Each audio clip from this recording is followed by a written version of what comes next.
Good evening and welcome to our third Monday meetup. My name is Robin and I am Executive Director of SAOT. The evolving COVID-19 situation has created unprecedented challenges for all of us. Tonight's topic is private practice, challenging times. In order to successfully moderate this meetup, we have muted all audio. During the open forum portion of our agenda, you are able to unmute your own line. You are also encouraged to use the chat box at the right of the screen to post your comments and questions. Please indicate if your question is directed to a specific person on the call. Please take a few minutes to review the ground rules for the Monday meetup. This call will be moderated by Robin Scott, President of SAOT, and Lindsay Cobb, Chair of our Awards Committee. I would now like to ask Robin Scott to introduce our guest. Thank you, Robin. So on tonight's call, we have Marianne Baird, the registrar with SAOT, that will be joining in on our conversation and helping guide some of the questions that might be coming from the community around general practice and how things have been affected by COVID-19. Marianne, are you on the line? Yes, I am. Hello. Welcome. Was there anything you would like to quickly share before we move on to the open forum and questions from the community? Just one piece. The main questions we've been receiving around private practice are when will people be able to resume their full practice? And I did want to say that that question was brought forward during our open forum this past Saturday. Thanks to anybody on the line who participated in that. And we are liaising with government, both ourselves and we are a member of the Alberta Federation of Regulated Health Professions. And the Federation, for short, has been in contact with government and has urged them to give a bit more notice than was given when the shutdown happened. And we have been approached based on that to give some information on if government were to look at phasing in a reopening, what are some of the considerations that they would need to have and guidance that would need to be provided to support healthcare providers at such time as that were to happen. So that liaison is happening, and I look forward to hearing what people have to say tonight. Thanks, Marianne, and thank you for the update.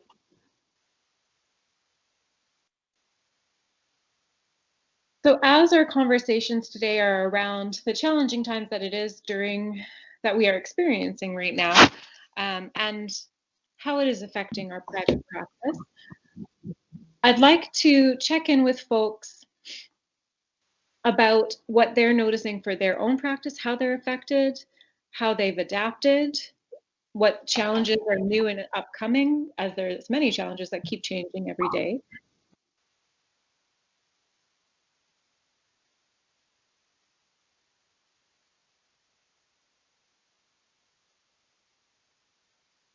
Robin has made a note in the chat comment that SOT has posted guidelines for phase 1 opening in Saskatchewan.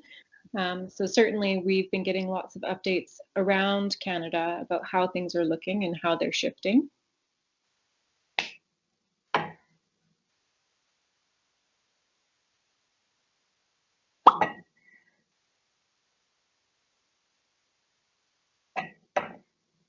Robin Scott, I'm just checking that everyone can hear you. Rosanna was having a little bit of issue there. Oh. All right, I have some other people popping in. Good, just wanting to double check. Rosanna, we'll try and figure you out here. Mm-hmm. Are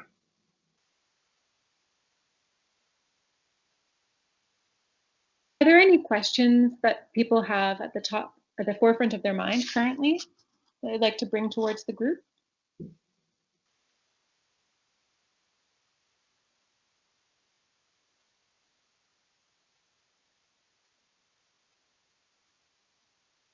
Hi, it's Dawn. I have a question for Marianne. Marianne, did AHS, or sorry, did the government indicate when they do open up to private clinics, are they planning on doing a phase-in as to what type of services we can provide, or would it be an all or nothing and it would be up to the practitioner to ensure they have the right protection? So they did say it would be a phased in, but they don't have the plan ready to announce yet or what the phases will look like. So yeah, that's still to be determined.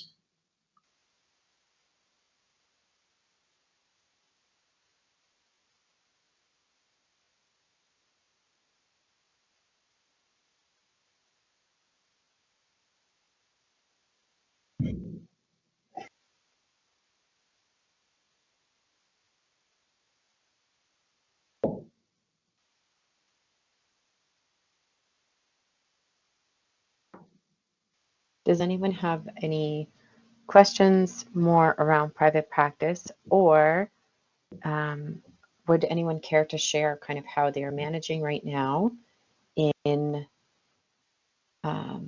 this time, and maybe even just what some of the different practice areas that we have here in terms of private practice. So I'm Lindsay Kaup.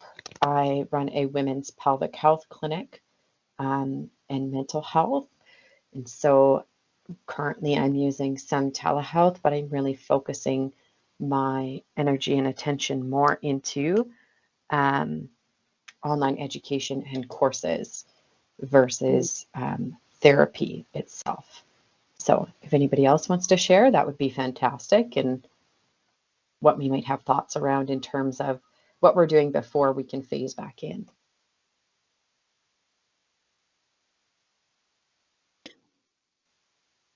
Helen's just raised a question in the chat box about if there are any other pediatric OTs on the call.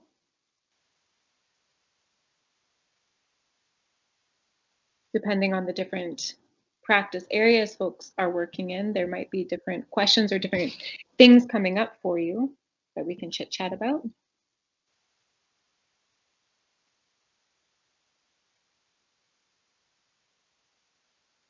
Can everyone hear me? Yeah. Okay, I'm Camille Bailey, so I have a private pediatric practice.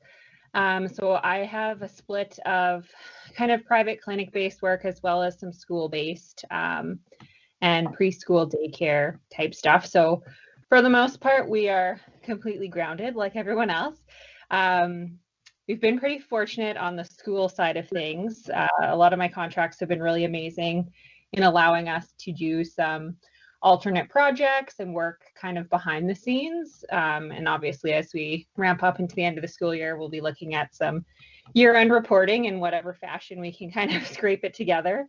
But definitely on the clinic side of things, I think that's where I've had most of the questions just from parents in terms of like, would there be the option for summer? What would that look like? When do you think that might happen? Of course, just been able to provide a relatively vague response. But yeah, in terms of telepractice, I would say that piece, the uptake has been quite a bit slower than I expected. I had done a fair share of telepractice previously, but it's just so challenging for families, I'm finding, and even like my most capable parents are just completely burnt out, and trying to make that happen is just really tricky. So that's been my experience thus far.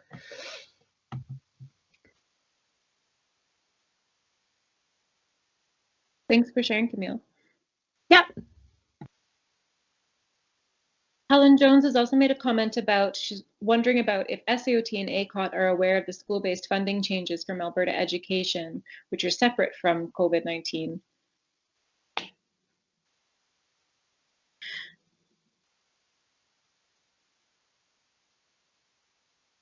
Yes, Rob? most definitely. Go ahead, Marianne. Most definitely aware, and they did start coming through before the changes due to the pandemic were coming through. And Robin noted in the chat box that SAOT is currently compiling information and the Professional Affairs Committee is working on it.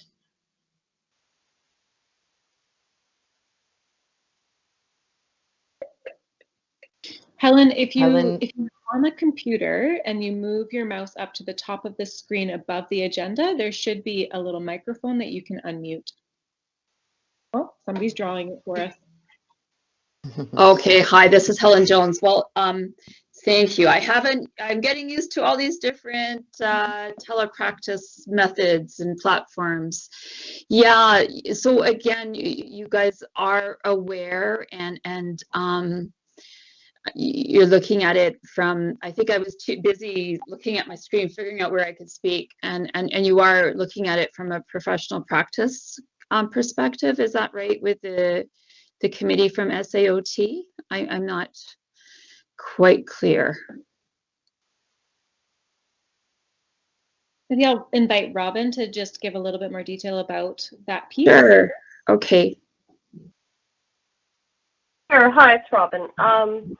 I know that the chair of our Professional Affairs Committee is also on the call, but he's having some trouble with audio. Anyway, yes, we sent out an email to solicit feedback from the membership on budget impact, and the majority of the impacts we have received are largely school-based, and the Professional Affairs Committee is currently compiling that information and working towards getting some information from an advocacy perspective out by August, recognizing that government is largely or almost entirely tied up with the virus right now. And so we felt that it would be best to take the time to put information together and put a plan together towards advocacy on those issues. A little bit further into the summer, hoping that maybe the government would be more readily able to be listening when they're so currently focused on the virus. Yeah, I understand that totally. Who do we contact to speak to at the Professional Affairs Committee? Like, who would the contact be? Hi, Helen. Hi. Oh, there's Rosanna. Thank you so much, Robin. Helen, I'm Rosanna, and I'm the chair of the Professional Affairs Committee. I will put my email in the bottom inbox, so the chat box. So feel free to email me whenever you get a chance, so that we can reach out to you when we're ready to. Yeah, we're a very, very small but mighty team, and hopefully we'll be able to just gather the information and see whether if there are other people who are interested in joining the movement, so that we can work towards the collaborative process as well. So I will put my email down and we will kind of stay tuned. Our next meeting is end of May, and so hopefully we'll get a discussion going on in our small group. Thanks, Helen. Yeah, I think there's a lot not understood yet, for sure, about everything with the changes. There's too much with the virus, but I'm glad that people are on it. That's great. Yeah, there's a lot of uncertainty right now, and everything seems to be put on hold. Yeah, but thanks for your patience. Yeah, no, thank you. Hi, Lindsay here. This is Anna. So go ahead. Calling. Hi, Anna. Hey, thanks. I was never sure how long the delay is. I don't use this platform very often, so so thanks for doing this. I enjoy having these Monday check-ins, and so I'm in private practice, pediatrics, in Edson, and have been out here for a long time. I think I'm kind of in a unique situation, in the sense that I'm still 100% doing everything just remotely and virtually since April 1st. So I've had really good buy-in and from the school divisions, and also from so majority, like half of my work is through the schools, through PUF and RCSD, and the other half is FSCD. So all of those are continuing to go forward in my area. and was just told to support the families as they would work best for them. So I am doing, some families are able to manage, you know, teletherapy sessions and working towards the same goals that we'd been working on earlier. Other families, I'm just providing supports.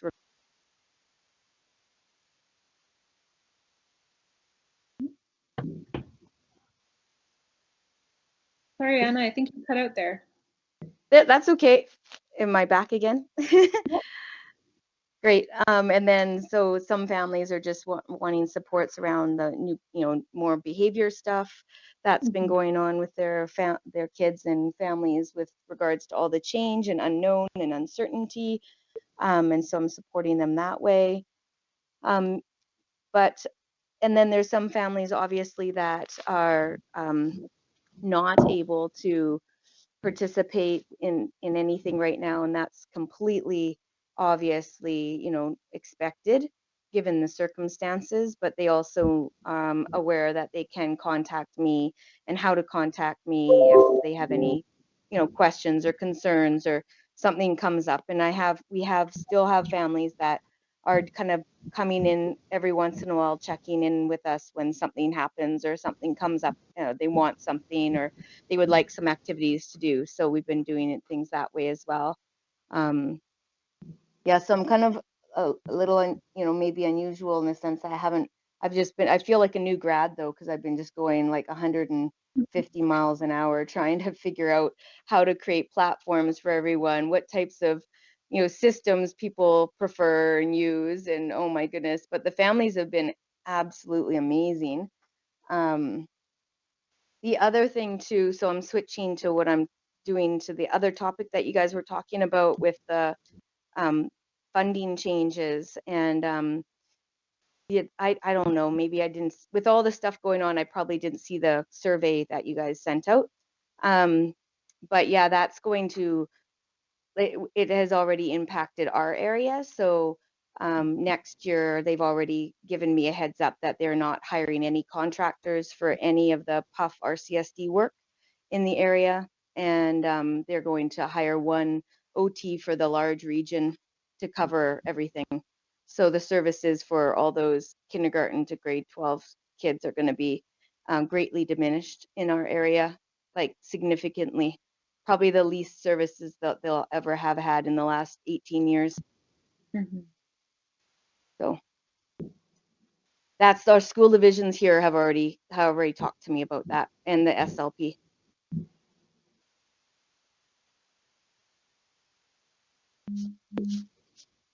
Anyway, that's my little update in my corner here, little tiny corner of Alberta. Thank you. We appreciate hearing from you. Yeah, thanks. Would it be helpful, this is Rosanna here again, for perhaps us to send out another kind of feedback survey second time around for those who may not have had a chance to provide their feedback, or just throwing it out there? Rosanna, this is Robin Scott. I think that would be a great idea. Okay, we'll put it on our list of things to do then. Thank you.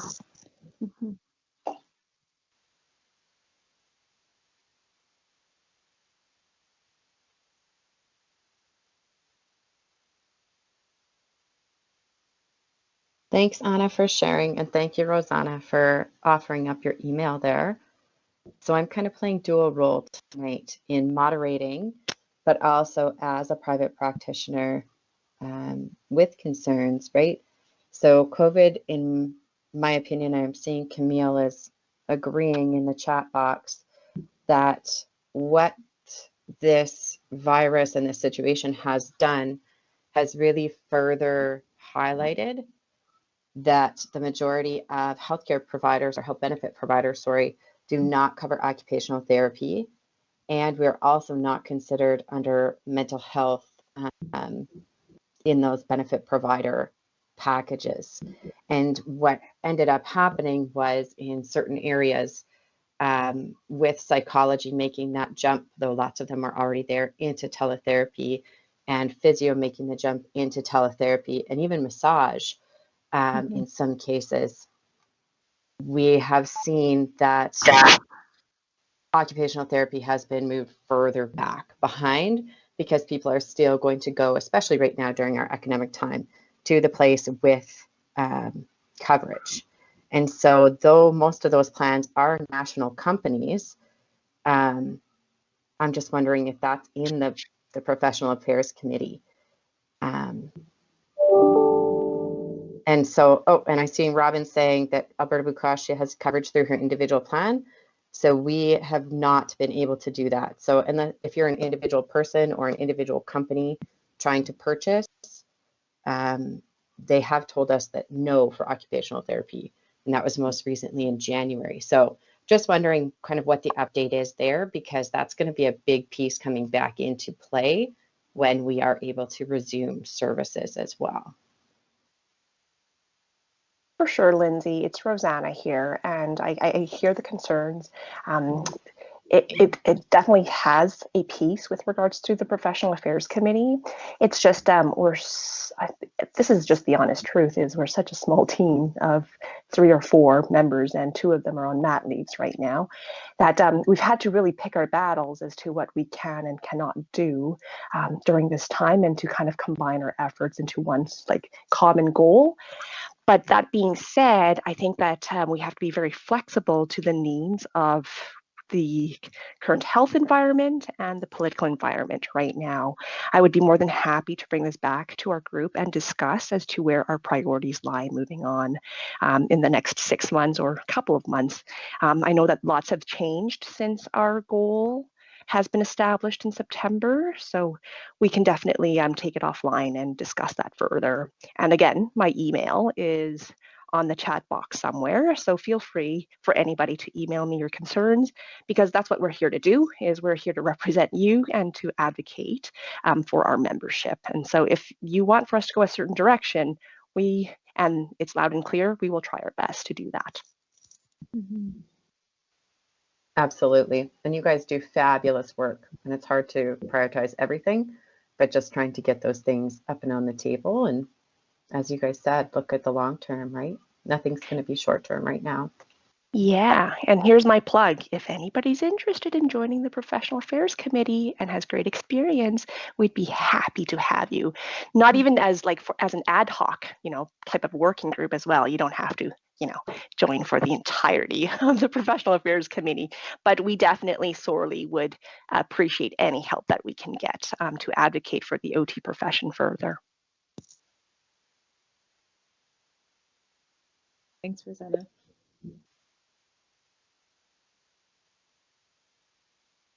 I'm seeing Camille has added in there, sorry. Oh, sorry, before that, Susan has asked, does anyone know if FSCD funding will be extended to 2021?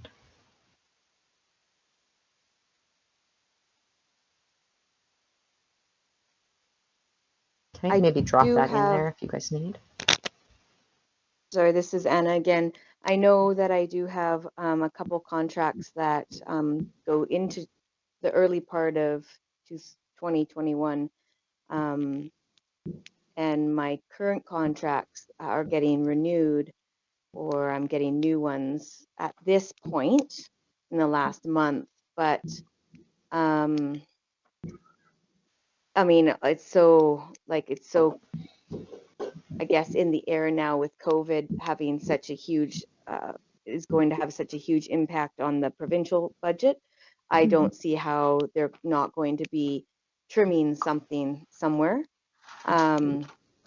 Before COVID, just before COVID, things were looking still very optimistic for FSCD, in the sense for families still remaining to be able to get coverage and support. They were tightening up, and just making sure that there were not kind of abuse or so of the system, the contracts didn't go on and on and on and all that kind of stuff, which they needed to probably do for certain, just for a lot of reasons. But in my talking with, I only work with 2 workers out in this area, and they had a very consistent message for us in this area. And even back in December, they had their management team had a consistent message for all of the providers in our area that services were continuing. It's just everyone needed to be a lot more diligent on timelines and all of that kind of stuff. But now with all of this, who knows with the provincial budget? I mean,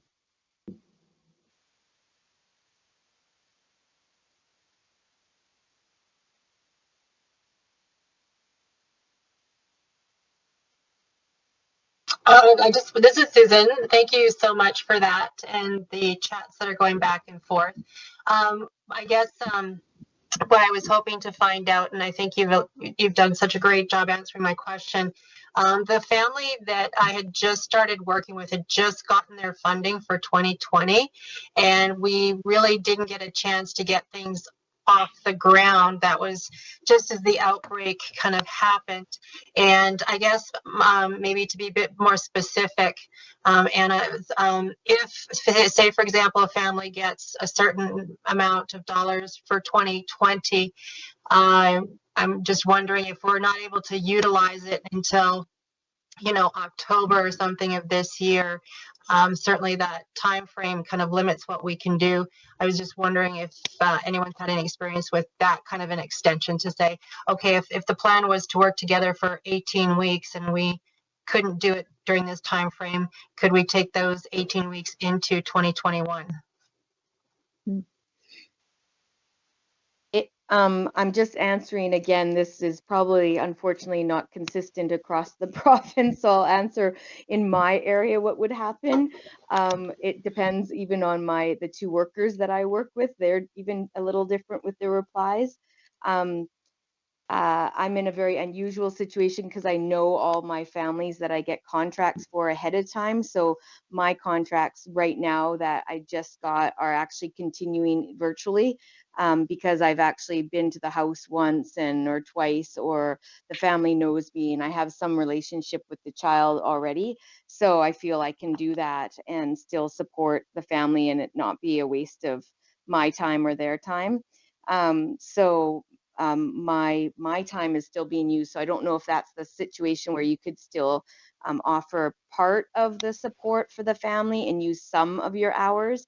And then when you do your updates, when I do my updates, my 3-month updates or 6-month updates, then I would specify in there and be very detailed about was only able to provide this amount of time and hours, and then the family can request that could be rolled over, or they can then ask their worker, and then the worker has to go to their supervisor and make a case for it.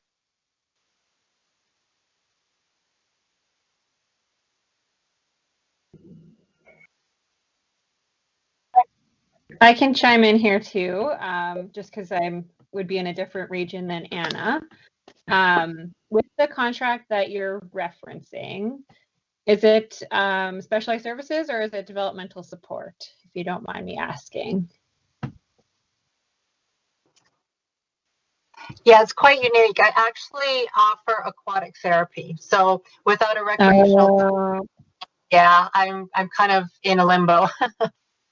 Gotcha. Okay. Well, from what I've been seeing, unfortunately, I'm seeing the massive delays with specialized service contracts. I have a family that's been in limbo for 5 months now. It's been absolutely ridiculous.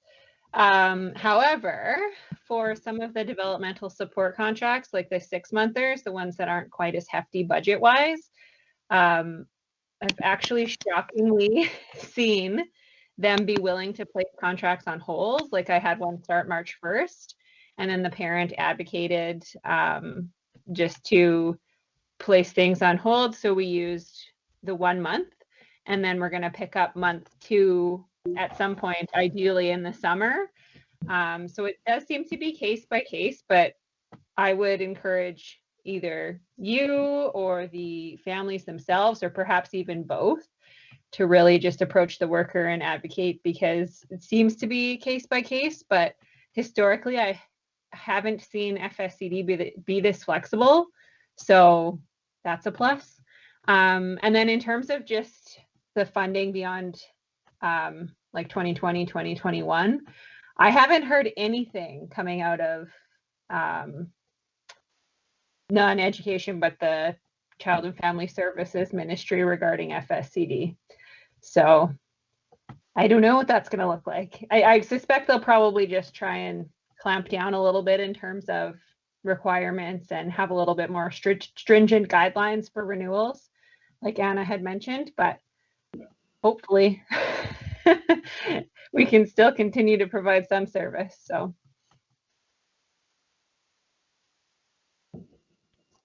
Yeah, I'm going to add a little to that too. I know that it sounds like your contract was like really focused on the aquatic part, and didn't have any other part to it, because I actually do have one of my contracts, BDS, so just the 6-month one, that did have one of the goals was a family aquatic pool, success and etc. And customized learning for that family. That's a very unique family. So that part of the contract isn't on hold, obviously. Not on hold. I mean, it's not officially on hold. We just won't even address that goal, but we have a whole nother goals with that family. So we're continuing with that goal. And then I know that worker will have no problem being flexible in transferring that one forward. Well, I shouldn't say no problem, but has not had problems in the past when unusual circumstances like this come up, and have been like prevented a family from completely doing an area that they wanted to focus on. So advocate for the family has to advocate in you, and then hopefully you have someone who's willing to work with you. Wanted to make a note for folks that might not have seen it in the chat. Christina has noted on a non-pediatric note, for anyone with the possibility of clients in BC, SAOT BC is waiving the fee for temporary membership if you have clients there. You have to write due to COVID-19 on the app form. She's currently working with somebody in Vancouver. Marianne has also identified that many colleges are expediting registration to their courtesy registers for cross-jurisdictional practice during the pandemic. Many are also waiving the courtesy register fee, especially for telepractice follow-up. And then Christine, for 90 days, is that the period in which you can do that, or?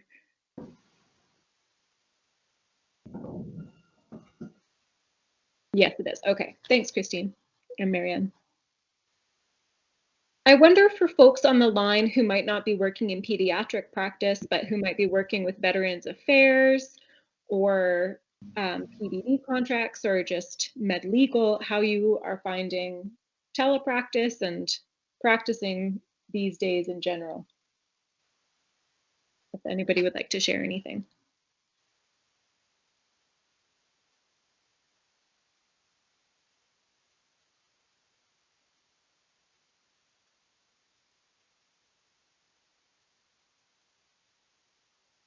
I could comment on that.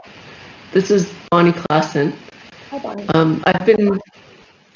Everything really slowed down very, very dramatically.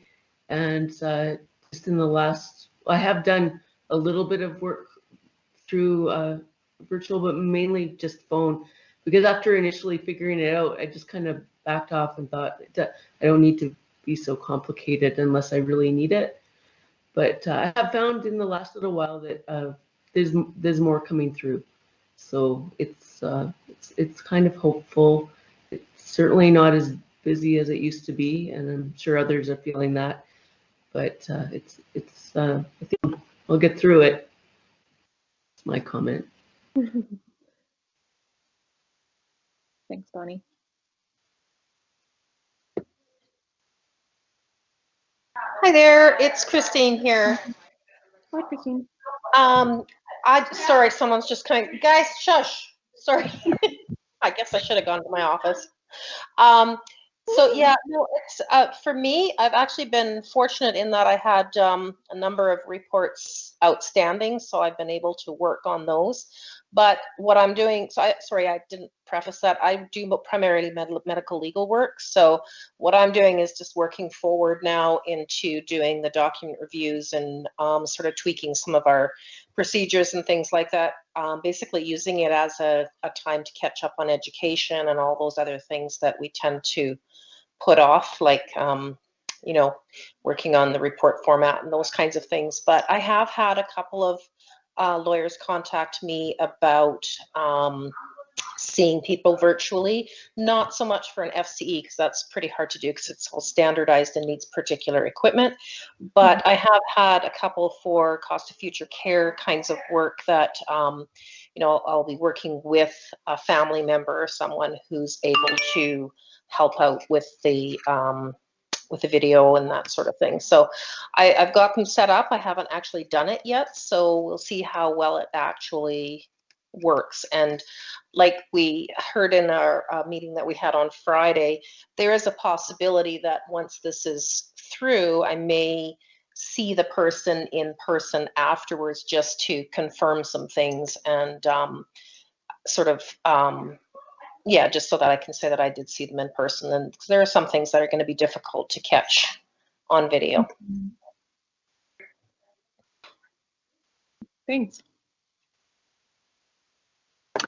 This is Dawn. I was going to add to that, Chris. I'm also in medical legal, and I actually had a file that is going to mediation, and they are going to proceed with it, just a little bit of a delay. So I couriered up to, because the person's out of town for me, I couriered to them my JMAR and some paper materials, and we've been slowly working through that. But just the demand of that person having to meet with me virtually has surprised me. Even for them just to move the JMAR to the different positions was pretty taxing. So I found that we can only meet for about an hour to 90 minutes. And probably an assessment that I would do in person over 3 hours is probably going to take me double that time. So that has been a real eye opener for me, for sure, of the demand I'm putting on my patient by doing it this way. But we'll get it done, and then I'll have to decide how much of this I'm going to do. That's actually really helpful. I was wondering whether, you know, whether it would take a lot longer because, like you said, it's just, you know, explaining everything you go as you go along would be much more difficult. I hadn't thought of couriering up the JMAR, but that's a really interesting idea. Thank you. If anybody thinks of doing that, UPS is very good. They will do door to door, door to pick up, door to drop off in an apartment. It cost me to go from Calgary to Edmonton, I think $35 for about a 6-pound package. And I could put in a return label that I prepaid for that they can just slap on. I did send up tape so they can put it back together. So just some tips. Thanks, Dawn. We appreciate that. And so, Don, just to kind of build on that statement there, I think I'm seeing a similar piece in my initial assessments. I've used telehealth previously for several years, and in follow-ups, I haven't found it as bad. But I'm noticing Camille in the comments is mentioning the same, that the resource prep to facilitate the telepractice has been extensive. And yeah, really some things that we've done to expedite that in the past that have been helpful is creating a Loom. So I'm just going to put that in there, a Loom video on how to access, how to open things, how to get into the whatever platform you're using, and if it holds resources. So for example, I use Jane. So if they need to get in and see documents I've uploaded or chart notes that I've made visible to them or to their like other healthcare practitioners, there's kind of a tutorial of how to. That seems to be moving things forward. But also in having to have the client perform some of that quote unquote assessment. So doing some movements and then asking them to change or move, or, you know, if they're self-palpating and then kind of relaying to me. Obviously, it's not quite the same, but it's the best we have right now. Then what does that look like, and how do we prepare someone for that? So I'm saying that my 60-minute assessments are taking about 90 minutes right now. And I'm seeing Sharon is saying that it would be wise to advise the lawyer about the extra time. And definitely that's going to be an impact if you're charging hourly. I haven't changed my rates and I've been booking extra time, but it might be something to consider if this is something we're doing long term.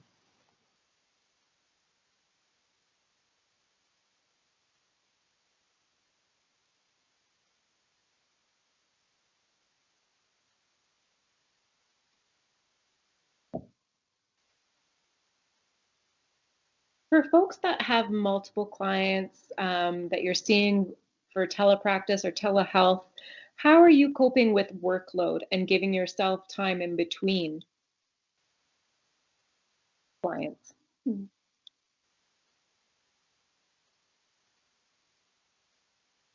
For me, it's no different. So doing the same.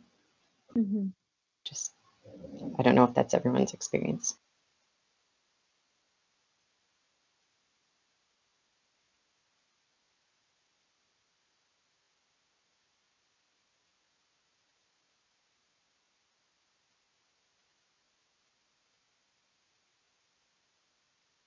Robin's put a question in the chat box asking if folks are charging the same rates or if they're doing more or less.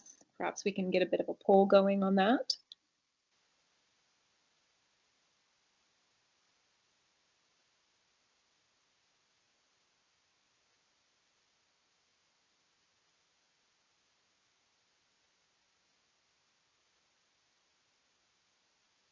Dawn's commented that she's the same rate. No insurer has asked to reduce rate or time in BC or Alberta.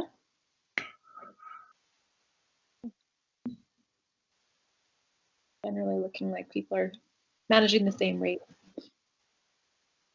Robin, I think that's a really great question and something that I'm really excited to see everybody charging the same, because I do know in some of our physio colleagues where virtual practice was new, this was a big issue where lots of people were seeing people for almost, well, either for free or for significantly reduced. So great question, and I'm so excited. I also wanted to put forward the question around what are people doing in terms of marketing and referrals and different things like this. Has anything changed for you? Do you still have your same referral sources? Are you finding that you need to do a pivot in how you market your services? What does that look like for people?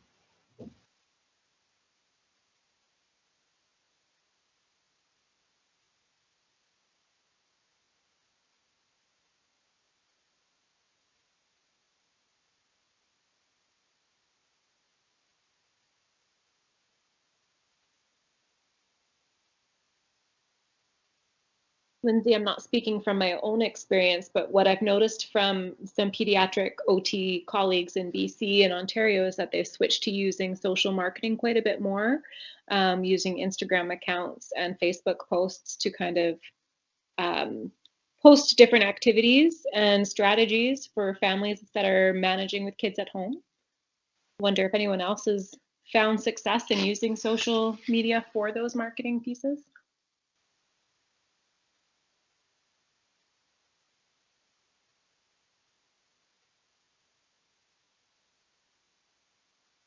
Well, and Robin, I'd say I've been very similar. Our social media has gone way up. Our use of our email list has gone way up. And this has been a question that I know I've put forward to ACOT previously. And there is a group of OTs who are working kind of on this or starting to work on this as COVID hit. And we just recently started to chat to Robin Tulaski about this, is what that looks like in terms of what we can be doing, because as soon as we put something on the internet, it's global. right? So therapy being one thing, and we want to provide that within our regulated areas, but then tips, strategies, generalized education being a whole different ballgame, and trying to separate and have those two things so that we can broaden that client base. And if we have a YouTube video, or if we have a Facebook Live video of us working with a certain strategy or showing a particular stretch, those are going to be some of the things that I think we really need to start chatting about down the line around how do we manage these things. Mm-hmm.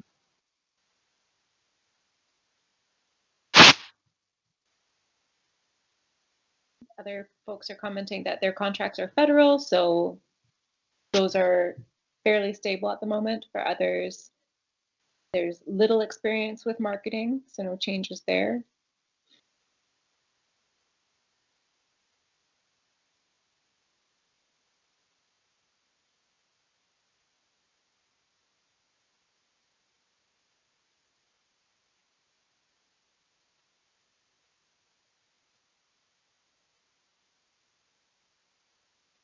This is Anna again. I know I'm just one of the people here with the PEDS stuff. I know there's other people, so I'm sorry. I don't want to monopolize, but I don't normally market or anything or need to because of the area I'm in. However, what I had to do was create a more social media platform for families that found that way to access me was a lot easier for them. So I did have to do that in March, and then on that in that platform, then I just do things like tips, video strategies, video activities, and education. So keeping it really general and educational based, so that's how I've done that to reach a certain population of families that I wouldn't normally be able to reach. And I wanted to point out too that that's been actually a real learning curve for me in the sense of maybe rethinking how I expect to connect with all my families, especially my school age families or families who are working and are just not able to take time off to come every once in a while and have a session with their child and me in the school setting. This has actually been really, really successful for those families, and I actually have seen way more engagement from those families in this situation than I have ever in the past. So some of the families that are maybe working 2 jobs or just not able to manage daytime appointments ever. So it's been a good learning experience for me, and maybe how some of those families that have actually I thought were not engaged before, it was actually because I wasn't flexible enough or in how I offered the service to them. That's great to hear, Anna. Yeah. It looks like Camille and Helen are also doing a little bit of skill-based video recordings for their schools. But Helen's found the problem solving, well, just a few things can fit into home routines can be best.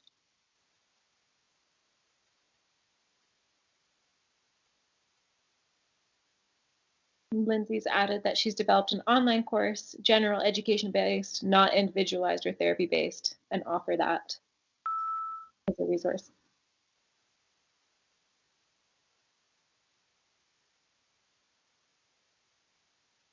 So just being mindful of the time, Robin has kind of reminded us that the time is there. Does anyone have any other further questions that we can either try and answer right now for anyone here, or maybe for Marianne, or that we can take forward as we've discussed with the Professional Affairs Committee or with SAOT itself in assisting the membership to move through this time as private practitioners.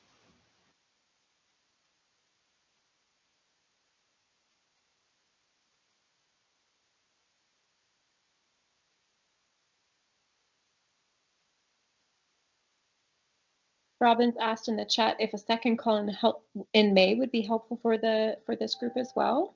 Mm-hmm.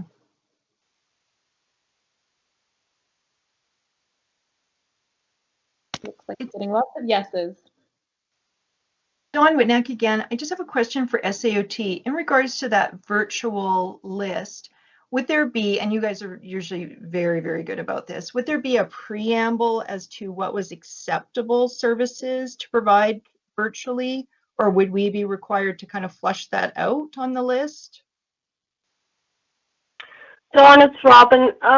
Really good question, and part of the reason why I've sort of held off on jumping on it. First and foremost, I got to figure out a way to capture the information, but I agree with you, and I think it would be different for adult populations versus peds. We don't want to set up an expectation that people can't deliver on either. So I'd be happy to maybe gather up some feedback from people, because I think based on practice area, we have to manage expectation as well.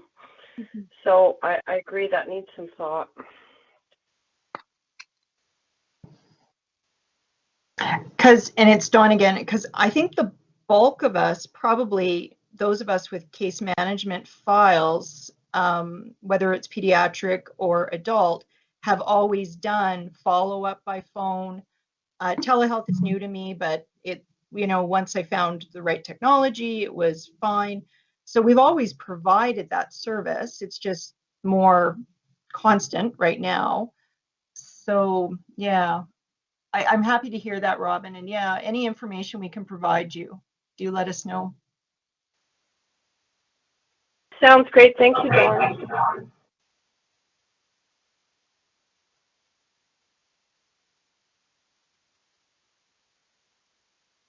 I have another question. I'm not sure if other people have heard this as well, but my understanding is that a lot of physio clinics have switched to virtual sessions. But I've also heard that some are also still treating clients. Has anyone else heard this, or is it perhaps maybe when clients are deemed like emergency or acute? Yeah, Camille. So there's definitely still physio clinics open and treating right now. But there is Physio Alberta, the college there has put through, or the society, sorry, I can never remember which, has put out some kind of guidelines, and they do need to meet some of those guidelines for urgent care. So things like a post-op or things that would prevent someone from going into hospital, to maintain that we are not sending people in who don't need to be in. Okay. Yeah, it's interesting to me because I did just personally like a telehealth physio session, and I had hurt my ankle at one point, and they had indicated that, if it didn't improve, then they could refer me to someone who was still open. I thought, oh, that sure doesn't sound essential to me, but yeah, it's interesting.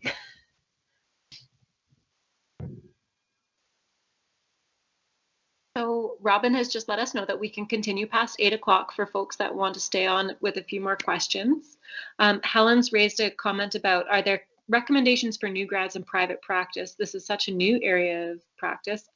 And despite maybe having lots of technology skills, should this be considered in terms of competency? And Lindsay, it looks like you've had lots of questions around this so far. Helen, you clarified about telehealth. This is certainly something that I think that I'm not sure what the schools are doing right now about how they're managing it. Lindsay, do you want to jump in?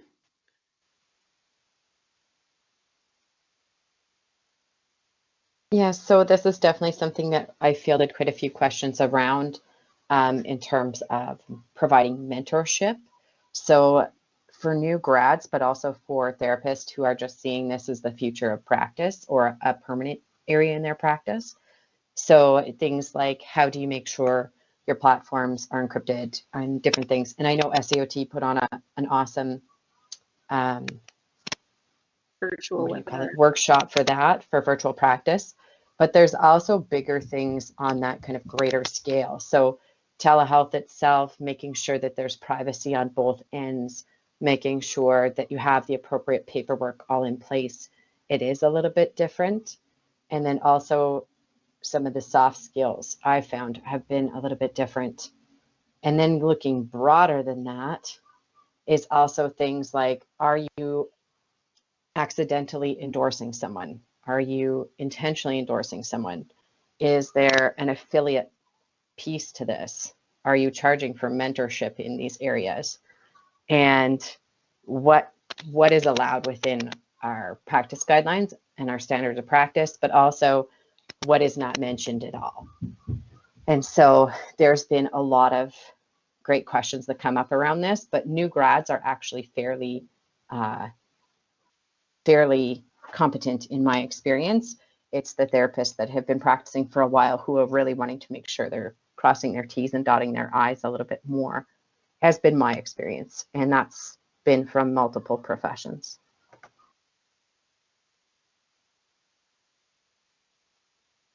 Marianne, is that a question that the college has been receiving as well? Periodically, we do get questions from new grads and from experienced OTs as well that want to set up private practice, and they want to know what to consider.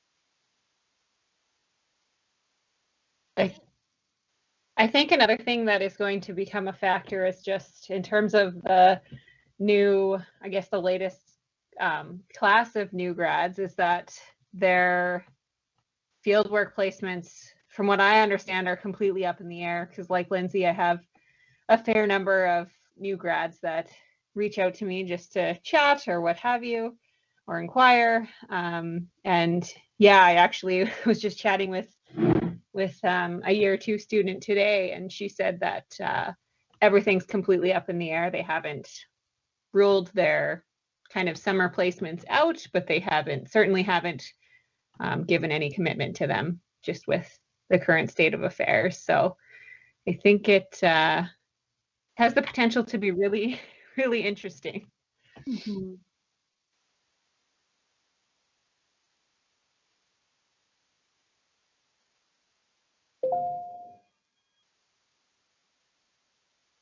Are there any other questions or comments people would like to make before we start wrapping up the call?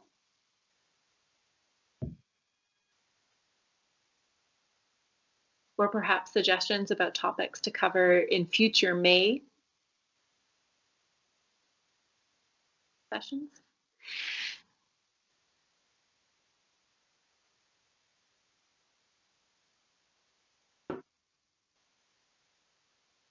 This is Anna again.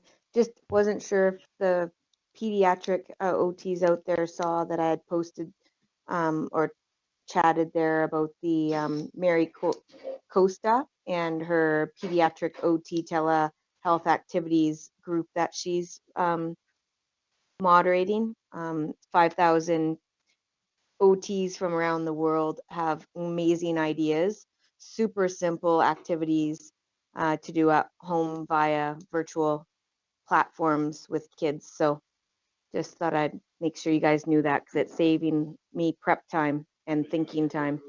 Mm-hmm. I'm sure there's elements that could also be applicable towards other areas of practice, not just peds too. Absolutely. Yeah. Like once you look at it, you're like, oh, duh, why didn't I think of that? So lots of them.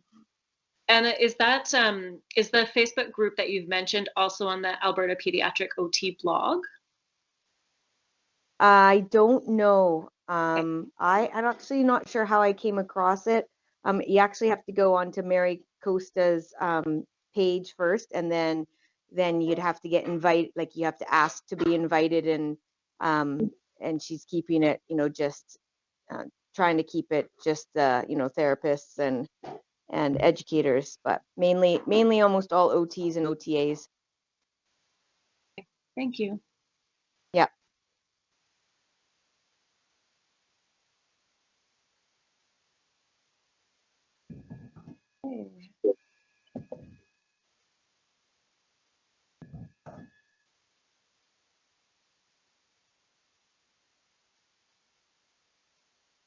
Robin's just asked, and I don't know if Robin, you're hoping that might be a conversation for future sessions about, despite Carmen, the professional practice lead for provincial OTs, she wasn't able to join today. But if there's questions people might have about AHS contracts during COVID.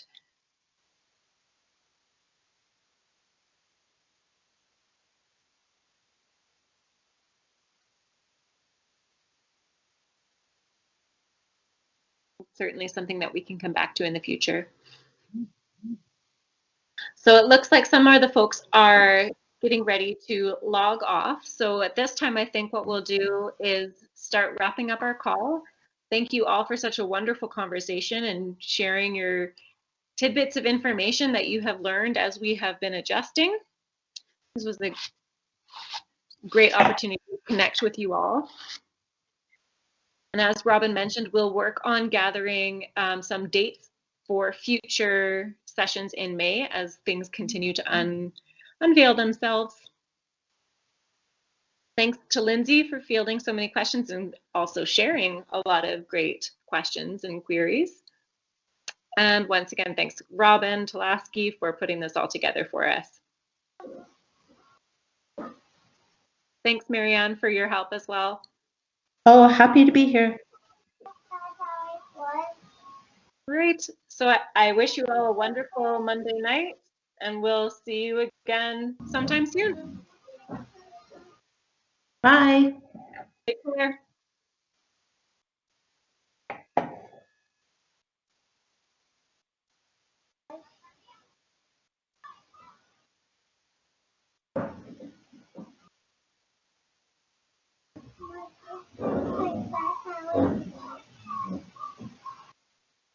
Robin and Lindsay, I'll just email you guys a quick link and we'll log off. Okay.